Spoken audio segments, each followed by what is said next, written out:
राधे राधे, जय शिव नारायण, हरे कृष्णा। कैसे हैं आप लोग? कमेंट करके ज़रूर बताइएगा। और भगवान करे श्री हरि की कृपा आप सभी पर बनी रहे और आप सब स्वस्थ हो, सुखी हो। इसी के साथ आइए आज हम सुनेंगे कि मृत्यु अटल है और काल से कौन जीत सकता है। इसी के ऊपर मैं एक कथा लेकर आई हूँ, तो चलिए शुरू करते हैं। कलयुग में एक ही चक्रवर्ती सम्राट हुए थे और वो थे सम्राट विक्रमादित्य, जिनके नाम पर भारतवर्ष में विक्रम संवत की शुरुआत हुई थी। विक्रमादित्य एक बहुत ही पराक्रम, विद्वान और कुशल प्रजापालक थे, धर्मयज्ञ और परोपकारी राजा थे। राजा विक्रमादित्य अपनी प्रजा को पुत्रवत की तरह प्यार किया करते थे तथा रात्रि में वेश बदलकर अपनी प्रजा का हाल चाल लेने, कुशल क्षेम जानने के लिए नगर में भ्रमण किया करते थे। एक बार तो राजा विक्रमादित्य वेश बदलकर देर रात्रि में नगर भ्रमण करते हुए निकले। भ्रमण करते करते अमृत बेला का समय हो गया, पांव फटने लगे थे। भोर के इन समय राजा विक्रमादित्य नगर की परिक्रमा करके मार्ग से गुजर रहे थे। मार्ग में दूसरी ओर घना जंगल प्रारंभ हो जाता है। अचानक राजा ने देखा कि एक नौजवान लकड़हारा कंधे पर कुल्हाड़ी लिए जंगल में प्रवेश कर रहा है और लकड़ी काटने के लिए एक ऊंचे वृक्ष पर चढ़ जाता है। तत्काल ही राजा विक्रमादित्य ने देखा कि एक भयानक रीछ दौड़ा आया और उसी वृक्ष पर चढ़ने लगा जिस पर वह नौजवान लकड़हारा लकड़ी काट रहा था। रीछ को वृक्ष पर चढ़ते देख राजा को बड़ा अचंभा हुआ, क्योंकि रीछ तो वृक्ष पर कभी नहीं चढ़ सकता। उस नौजवान लकड़हारे ने जब रीछ को अपनी ओर आते देखा तो उसके हाथ पांव फूल गए। भय के कारण वह डरने लगा। उसके हाथ से वृक्ष की टहनी छूट गई और वह पृथ्वी पर गिरकर उसके प्राण पखेरु उखड़ गए। तब रीछ वृक्ष के नीचे उतरा और राजा के देखते ही देखते उसने एक सुंदर लड़की का रूप धारण कर लिया और जंगल के समीप ही स्थित एक कुएं की जगत अर्थात मुंडेर पर जाकर बैठ गया। राजा दूर खड़ा कौतूहल से यह सब देख रहा था और सोच रहा था कि यह लड़की बना हुआ रीछ अब क्या करेगा। थोड़ी ही देर में राजा के दो सिपाही जो रात्रि गश्त पर गए थे उधर से आ निकले और इत्तेफाक से दोनों सिपाही आपस में सगे भाई थे। छोटे भाई की नज़र जब कुएं की मुंडेर पर बैठी हुई सुंदर सी लड़की पर पड़ी, तभी बड़े भाई ने बोला, देख भाई, कितनी सुंदर लड़की बैठी है, मेरा मन कर रहा है कि मैं इससे विवाह कर लूं। बड़ा भाई बोला, बड़े भाई के होते हुए छोटा भाई कैसे विवाह कर सकता है? बड़ा होने के नाते पहले मेरा विवाह होगा, उसके बाद तुम्हारा होगा। इसे पहले मैंने देखा है, इसीलिए इससे मेरा विवाह पहले होगा। बड़ा भाई बोला कि हम तो व्यर्थ ही झगड़ रहे हैं, क्यों ना इस लड़की से ही पूछ ले कि ये हम दोनों में से किसे पसंद करती है, वह इस लड़की से विवाह कर लेगा। इस प्रकार आपस में निर्णय कर दोनों भाई उस लड़की के पास पहुँचे। बड़े भाई ने उस लड़की से प्रश्न किया, हे सुंदरी, आप कौन हो और यहाँ क्या कर रही हो? वह लड़की बोली कि मैं पास ही के गांव में रहा करती हूँ और अपने पति की तलाश में निकली हूँ। छोटा भाई बोला, तुम्हारा पति कहाँ है? तुम चाहो तो उसे ढूंढने में हम तुम्हारी सहायता कर सकते हैं। तब वह लड़की बोली, अभी मैं कुंवारी हूँ और किसी योग्य वर की तलाश में निकली हूँ। तब छोटा भाई बोला, हम दोनों भाई भी अभी कुंवारे हैं, यदि तुम चाहो तो हमसे किसी एक से विवाह कर सकती हो। लड़की बोली, मैं तुम दोनों में से एक से ही विवाह कर लूँगी, परंतु मेरी एक शर्त है। दोनों भाई बोले कि क्या शर्त है तुम्हारी? लड़की बोली, तुम दोनों में से जो भी अधिक बहादुर होगा मैं उसी से विवाह करूँगी। इतना सुनते ही दोनों भाई स्वयं एक दूसरे के लिए श्रेष्ठ सिद्ध करने की इच्छा से आपस में युद्ध करने लगे। लड़ते लड़ते दोनों भाइयों ने तलवार निकाली और एक दूसरे के पेट में आर पार कर दिया और इस प्रकार तड़प तड़प कर दोनों भाइयों ने अपने प्राण को त्याग दिए। तब वह लड़की जोर से हंसी और उठकर एक दिशा की ओर चल पड़ी। वह लड़की अब क्या करेगी, ऐसा सोचते हुए राजा विक्रमादित्य भी थोड़ी थोड़ी दूरी रखते हुए उस लड़की के पीछे पीछे चलने लगे। समय बीतता गया। अब सूर्य भगवान भी पूर्ण रूप से उदय हो चुके थे। अंधेरा टल चुका था, परंतु सम्राट विक्रमादित्य एक रीछ के वृक्ष पर चढ़ने और फिर एक सुंदर लड़की का रूप बदलने की विचित्र घटना अपनी आंखों से देखकर अपनी शुद्ध बुद्ध खो बैठे थे।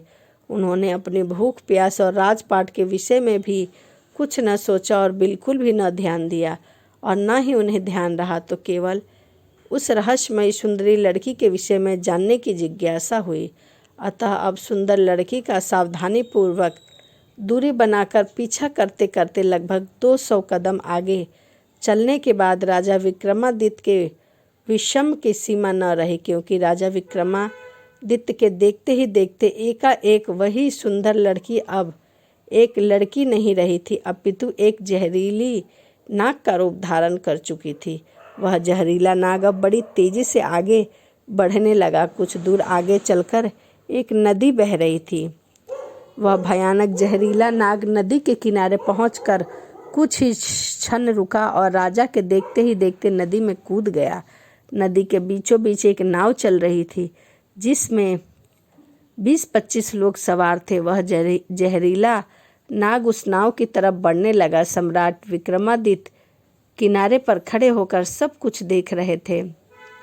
देखते ही देखते वह जहरीला नाग उस नाव में कूद गया और नाग पर नजर पड़ते ही नाव में भगदड़ मच गई और अपनी अपनी जान बचाने के लिए लोग नाव से पानी में कूद पड़े। उनमें से जो लोग तैरना जानते थे वो तो तैर कर नदी के बाहर निकल गए, और जो लोग तैरना नहीं जानते थे वो सभी लोग पानी में डूब गए। थोड़ी देर बाद जब वह नाग नदी से बाहर निकला और नदी के किनारे किनारे आगे बढ़ने लगा, सम्राट विक्रमादित्य उसके पीछे पीछे चलने लगे। कुछ दूर जाकर विक्रमादित्य को एक बार फिर आश्चर्यचकित होना पड़ा, क्योंकि उस नाग ने एक बार फिर अपना रूप बदला। अब वह एक वृद्ध ब्राह्मण के रूप में था। राजा विक्रमादित्य ने सोचा कि इस भले रहस्यमयी प्राणी के विषय में जानकारी लेने का अब उचित अवसर है, क्योंकि इस समय यह भले एक वृद्ध ब्राह्मण के रूप में है। अब मैं इससे इसके बारे में सुगमता से पूछ सकता हूँ। यह सोचकर राजा विक्रमादित्य शीघ्रता से उस रहस्यमयी ब्राह्मण की ओर बढ़ने लगे। राजा विक्रमादित्य को उस रहस्यमयी का पीछा करते रहे। अब राजा विक्रमादित्य तेज तेज कदमों से चलते चलते उस वृद्ध ब्राह्मण के सम्मुख पहुंच गए और उसे हाथ जोड़कर प्रणाम किया। वृद्ध ब्राह्मण ने भी हाथ उठाकर अभिवादन स्वीकार किया। तभी राजा विक्रमादित्य ने उससे प्रश्न किया कि आप कौन हो? वह बोला, तुम्हें दिखाई नहीं देता? मैं एक वृद्ध ब्राह्मण हूँ। राजा बोला, आप सत्य बोल रहे हो, आप ब्राह्मण तो नहीं हो। वह बोला, तो फिर तुम ही बता दो कि मैं कौन हूँ। राजा बोला, तुम वो नहीं हो जो नजर आ रहे हो। वह बोला, मैं जो कुछ भी हूँ, तुम्हें इससे क्या लेना देना है? तुम अपना काम से काम रखो और अपना रास्ता नापो, मेरे रास्ते में न पड़ो। राजा बोला, मैं सच्चाई जाने बिना आपका पीछा नहीं छोड़ूंगा, आपको सच्चाई बतानी पड़ेगी। वह बोला, मैंने तुझे बताया तो कि मैं एक ब्राह्मण हूँ। राजा बोला, अब आप मुझसे झूठ नहीं बोल सकते। मैं आपका तब तक पीछा करता रहूँगा जब तक आप रीछ नहीं बन जाते हैं। उस समय आपने उस नौजवान लकड़हारे को मारा, फिर आप एक सुंदर लड़की बने और उन दोनों सिपाही भाइयों को एक दूसरे के ही हाथ से मरवा दिया। उसके बाद आप फिर से एक जहरीले नाग का रूप धारण करके नदी में छलांग लगा दी और नदी पार कर रहे नाव में घुसकर कई लोगों को मार दिया। तुम्हारी दशहत के कारण नाव में सवार यात्रियों में भगदड़ मच गई, नाव पलट गई और आधे यात्री नदी में डूबकर मर गए। अब आपने वृद्ध ब्राह्मण का रूप धारण किया हुआ है, अब सीधी तरह से सच सच बता दो, आप कौन हो? वह बोला, यदि न बताऊं तो? यह सुनकर राजा ने अपनी तलवार निकाल ली और बोले, मैं फिर मारने के लिए तैयार हूँ तुम्हें, और तुम मरने के लिए तैयार हो जाओ। तुम जानते नहीं यह राजा विक्रमादित्य की नगरी है और राजा का वफादार नौकर हूँ। इस धर्मात्मा राजा की नगरी में इतने लोग की जान लेकर तुम जीवित बचकर नहीं जा सकते। अब मरने से पहले जल्दी से यह बता दो कि तुम कौन हो, नहीं तो मैं तुम्हें मार दूंगा।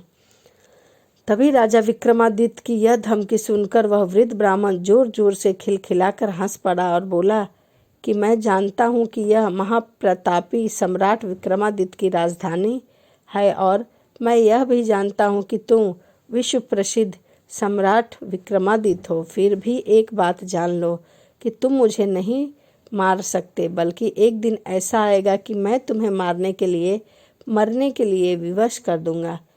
उसने यह सुनकर राजा विक्रमादित्य सोचने लगे कि जिसने इस वेश में भी मुझे पहचान लिया वह कोई छोटी मोटी हस्ती तो नहीं हो सकता। तभी राजा थोड़े विनम्र होकर बोले, अब आपने मुझे पहचान ही लिया है तो कृपया आप बताइए कि आपका वास्तविक रूप क्या है और आप कौन हैं। तब वह ब्राह्मण बोला, किसी ने सत्य ही कहा है कि संसार में 4 प्रकार के हठ प्रसिद्ध है, राजा हठ, बाल हठ, त्रिया हठ और योग्य हठ। तुम राजा हो, राज्य हठ पर अड़े हो। बिना मेरी सच्चाई जाने तुम मानोगे नहीं, इसीलिए मुझे बताना ही पड़ेगा कि मैं कौन हूँ। हे राजन, अब ध्यान लगाकर सुनो कि मैं कौन हूँ और तुम्हारी राजधानी में मैं क्यों आया हूँ। तब उस वृद्ध ब्राह्मण ने बताना शुरू किया कि हे राजन, मैं तुम्हें बताने आया हूँ कि मैं कौन हूँ। जो भी मैं बताऊँगा एक एक शब्द ध्यान लगाकर सुनना। मेरा नाम काल है। तुम जानते हो कि इस संसार में जितने भी प्राणी जन्म लेते हैं उसकी मृत्यु निश्चित है। इसीलिए इस भूमि को मृत्यु लोक भी कहा जाता है। जब प्राणी माता के गर्भ में आता है तो उसे पूर्णांग बनने के बाद आत्मा उसमें प्रवेश करती है, अर्थात वह संजीव हो उठता है। उसी समय उसकी मृत्यु का समय, स्थान और परिस्थिति अर्थात मृत्यु किस प्रकार से होगी यह भी विधाता की ओर से निश्चित कर दिया जाता है। हे राजन, तुम यह भी जानते हो कि दुनिया के हर प्राणी के जन्म मरण का लेखा जोखा चित्रगुप्त के पास होता है।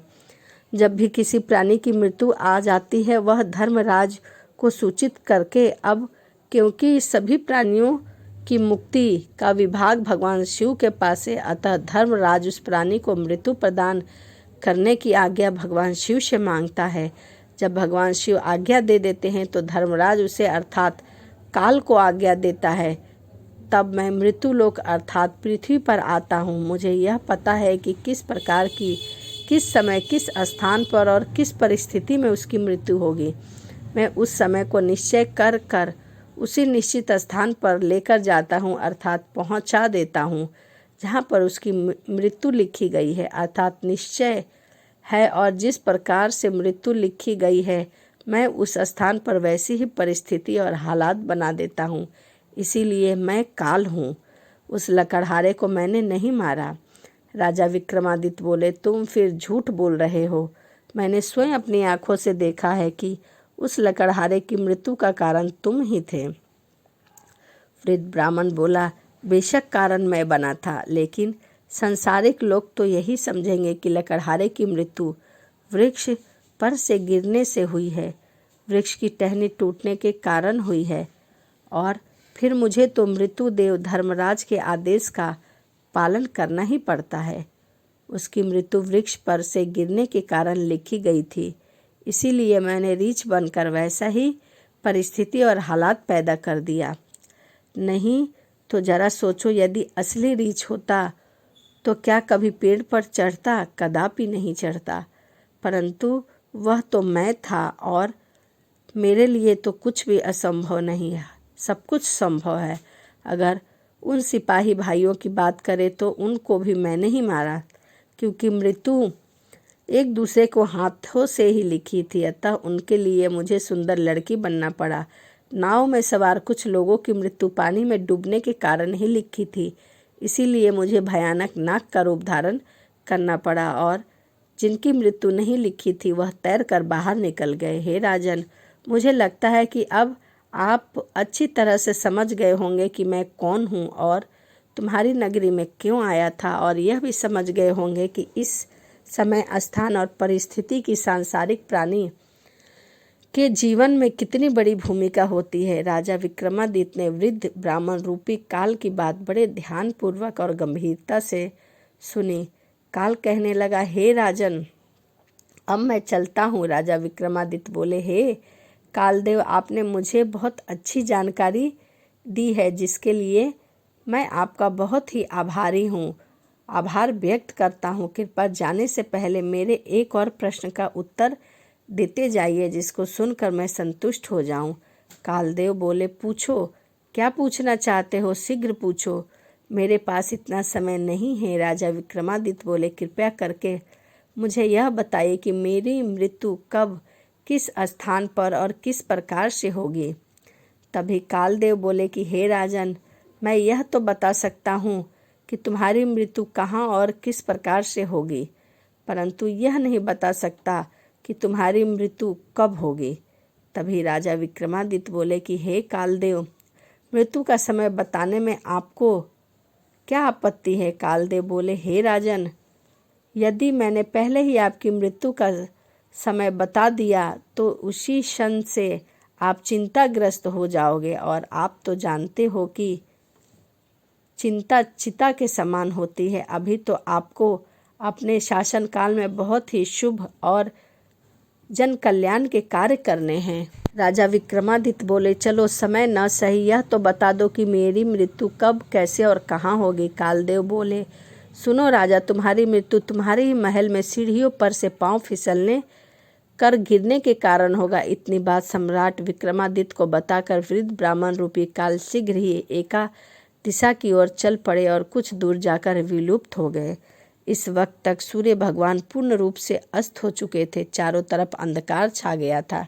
राजा विक्रमादित्य अब तक शारीरिक और मानसिक रूप से थक चुके थे, अतः मन में गहन सोच विचार लिए हुए तेज कदमों से अपने महल में प्रस्थान कर गए, और आगे चलकर सचमुच ऐसा ही हुआ।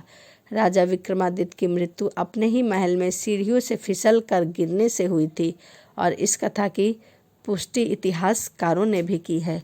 तो यह राजा विक्रमादित्य और काल की कथा थी। तो यह तो सही कहा गया है कि काल से बड़ा कुछ नहीं है। समय और काल बहुत ही बलवान हैं। तो चलिए इसी के साथ वीडियो को समाप्त करते हैं और मिलते हैं अगली वीडियो में। वीडियो आपको कैसी लगी कमेंट जरूर करिएगा। तो चलिए मिलते हैं अगली वीडियो में। राधे राधे, जय श्री मन नारायण, हरे कृष्णा।